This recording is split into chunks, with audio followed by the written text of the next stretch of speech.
So we have Lilith trending on Twitter last night, and today I think Beyonce was trending on Twitter. So this is going along with the Mary Magdala decode that I was doing yesterday. The codes is courting, the ports is porting, portals is porting. So we have the show The Chosen. Mary Magdala is a character.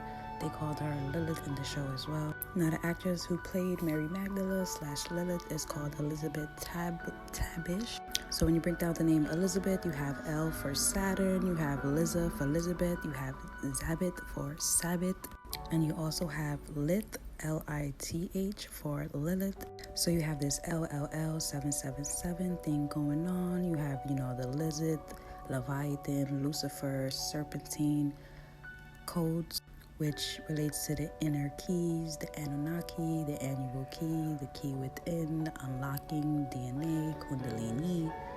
So the three L's, Lilith, Leviathan, and Satan, they all have to do with serpent, symbology, opposer, energy, rebellious, defiant, however you want to call it, or opposite, negative, polarity from positive. And you also have this triple goddess energy going on.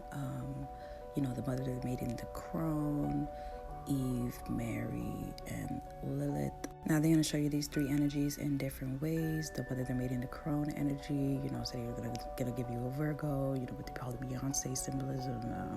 Might give you a Taurus representing Isis or Mother Earth. It also goes into the moon, or they're going to show you a Capricorn energy, which represents, Chronos, Cronus, Corona, the crown. You see the crown, the rays of light behind Mary's head. All about, Mother Masons, Freemasons, Mother, Father, Son, Trinity, Mother Maiden Crone, transitions of life, the Royal Arch, the Royal Ark, the Ark of the Covenant. It's all about transitions, which creates motion. So this is why you have, Beyonce and the motorcycle. Motorcycle is symbolic of motion or the menstrual cycle, and symbolic of the Aries, the Ram.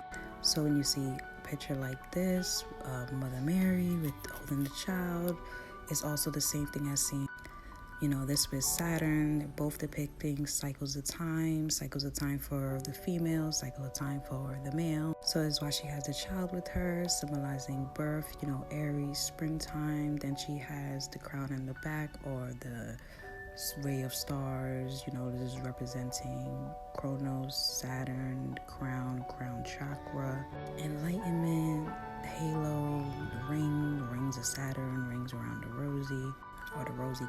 I was saying the rosy cross. Mary's also a depiction of the woman, like I said, her reproductive system, her organs, the moon, the womb. The moon goes into the tides, motion. They say the moon controls the tides, or the waves of the ocean, the vibration. Also remember, Aries is about your headspace when it comes to astrology and anatomy. So dealing with your brain waves, Aries, headspace.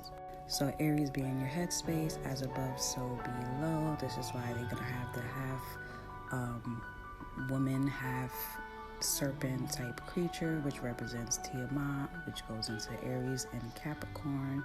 Aries, the beginning of something, Capricorn, Saturn, the ending of something.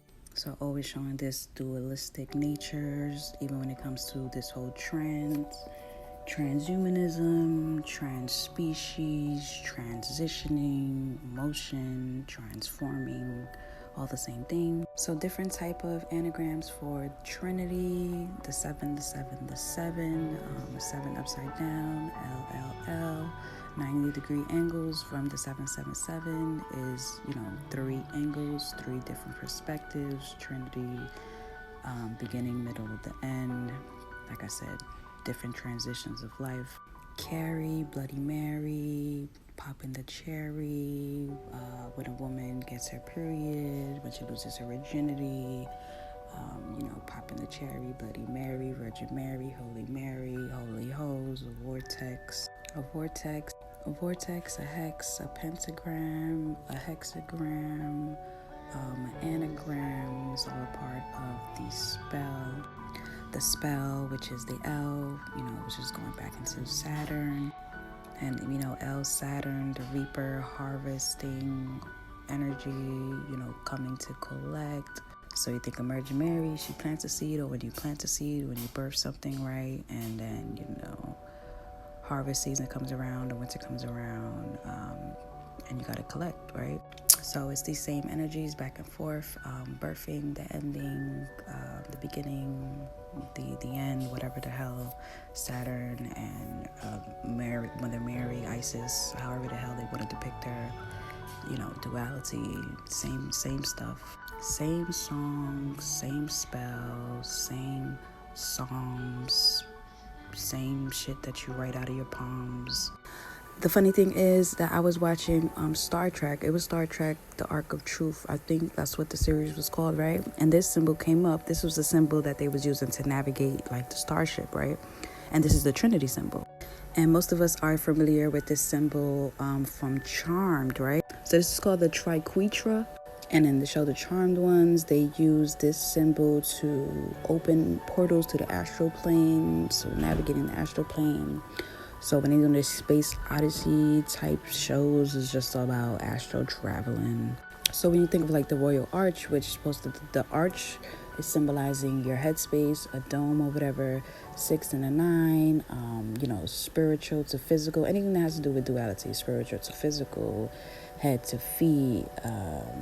It's why, like I said, the transhumanism or trans whatever the hell, trans species, or even like with the animism, when they like have half beastly body and half a human body, you're supposed to be rising above the animalistic natures, rising above your carnal natures. So that serpent body represents like the reptilian, the survival instincts. Like when I made a video a long time ago about your brain, the 3 parts of your brain, you have the reptilian, the mammalian, and the neocortex.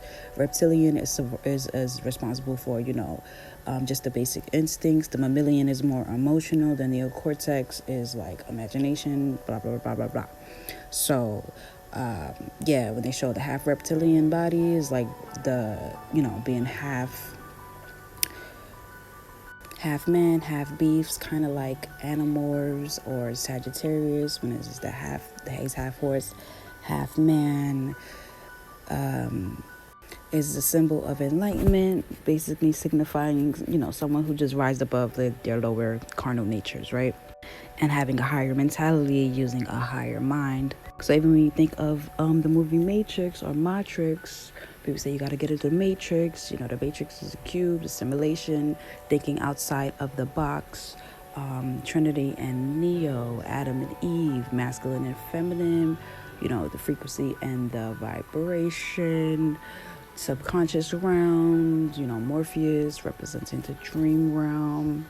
Transitions from wake to sleep, sleep to wake, even the transitions of life, life, death, things like that.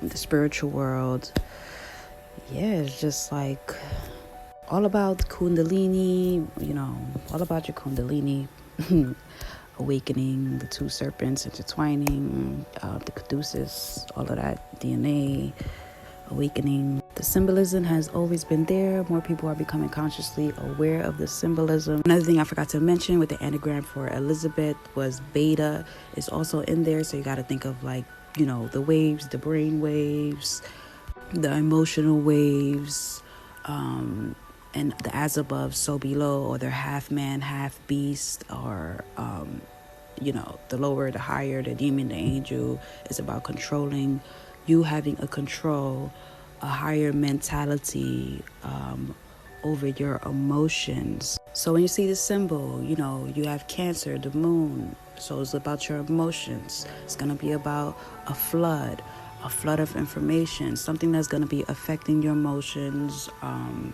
Basically a spell that's going to be affecting your emotions, a ritual, anagram, pentagram, hexagram, something to control your emotional space, and you're supposed to rise above that, right? You're supposed to turn the 6 into a 9.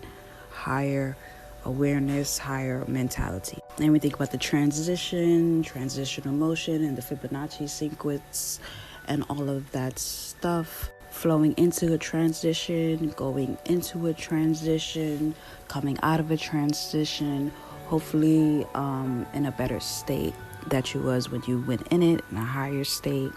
Because it's going to be a cycle. It's going to be the beginning of a cycle and the ending of a cycle. It's always going to be cycles. These are all different representation of cycles. Each alleged planet or whatever, God, goddess, it's all representations of transitional motions, which leads into the dragon biting its tail, the Ouroboros. The beginning of something is the ending of something. In order to have a physical, in order to experience physicality, you have to go into a form, to experience something, formations, going into form, into formation, so you can experience life or whatever. So whenever you're seeing any of this symbology, the Mary, the Saturn, transitions, they're all talking about transformation, transition, a cycle, moving into one space to another space. So spiritually or physically, mentally or emotionally, past, present, and future, time travel, mental travel, astral travel. Bringing something in is a transition, ushering something out, the ending of a transition. As above, transitions is going to be either seasonal changes, the tracking of the stars, the sun, the moon, the sky, daytime, nighttime. As below, we'll deal with sleeping, waking, dreaming, daydreaming, going to REM sleep. Even goes into the different types of brain waves, the theta, the beta, the gamma. Even goes into the menstrual cycles for the women, birthing cycles, whatever men go through, type of men cycles, midlife crisis, I don't know. But yeah,